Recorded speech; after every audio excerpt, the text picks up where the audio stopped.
Classe de troisième, résoudre une équation du premier degré, une équation du type ax plus b égale cx plus d. Alors ici, un exemple comme l'exercice sans le petit a, où on a ici une équation qui n'est pas tout à fait comme celle-ci, puisque ici on a d'abord un développement à effectuer. Je rappelle que quand on veut résoudre une équation, on imagine dans sa tête une balance à l'équilibre. Le fait que la balance soit équilibrée, ça signifie qu'il y a égalité des masses sur les deux plateaux. Et nous, on va à chaque fois avoir cette image mentale de la balance avec de ce côté, ici, on va avoir ce plateau-là. Et ce membre-là de l'égalité, pour nous, ça va correspondre en gros à ce plateau-là. Alors ici, j'ai mis un exemple, j'ai mis x et un poids de 25. Évidemment, c'est juste un exemple. Hein. On ne va pas tout le temps avoir x égale 25. Donc ici, on va résoudre. Pour réussir à résoudre cette équation, il faut qu'on trouve donc la valeur de x. Ici, x est lié au 2 et au moins 1, mais le moins 1, on ne peut pas l'enlever comme ça en faisant plus 1. Si je fais plus 1, je ne vais pas obtenir 0, puisque le moins 1 est lié au 4 ici. Hein, il y a 4 fois ce qu'il y a dans la parenthèse. Donc, première chose à faire, on développe. De l'utilité des développements que l'on a appris à faire. Donc, je développe. J'ai 4 fois ce qu'il y a dans la parenthèse.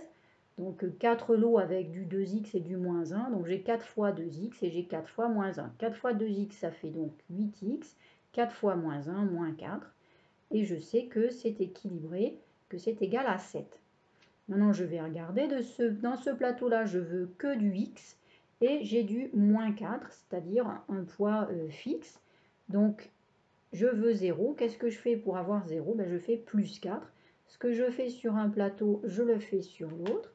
Je calcule ce que ça me donne. Ça me donne 8x égale 8x moins 4 plus 4, ça fait bien 0, égale 7 plus 4, ça fait 11.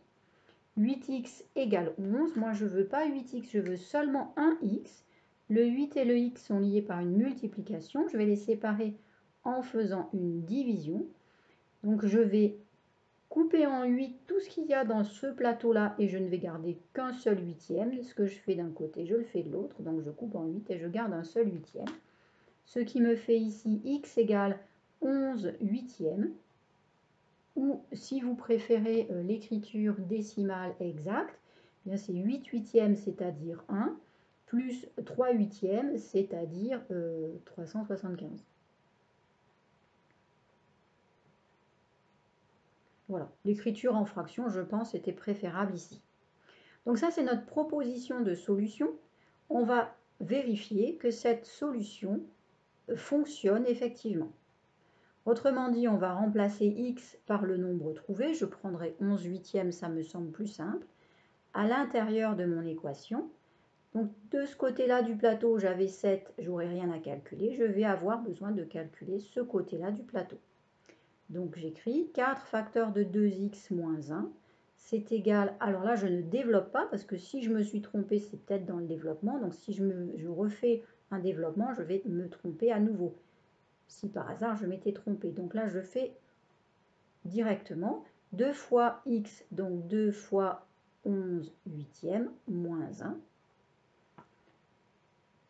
Ce qui nous fait 4 facteurs de 11 quarts, moins 4 quarts. 11 quarts moins 4 quarts, ça fait 7 quarts. 4 fois 7 quarts. Je multiplie par 4, puis je divise par 4, ça fait 7. Je voulais trouver 7, donc c'est juste. J'ai fait une vérification. J'indique bien le résultat de ma vérification. Maintenant que je sais que c'est juste, qu'est-ce que je fais? Je conclus.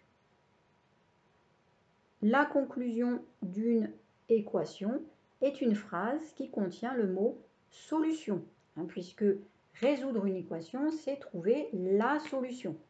Alors attention, la solution, c'est pas 7. 7, c'était ma vérification. La solution, c'est le x que j'ai utilisé, c'est-à-dire ici 11 huitièmes.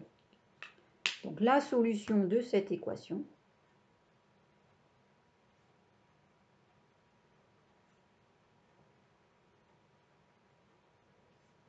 est EST 11 huitièmes. Et voilà, j'ai fini, j'ai terminé de résoudre cette équation. J'espère que vous avez bien compris le principe. Je vous laisse réfléchir à l'équation suivante et rendez-vous dans la vidéo prochaine pour la résolution de cette équation.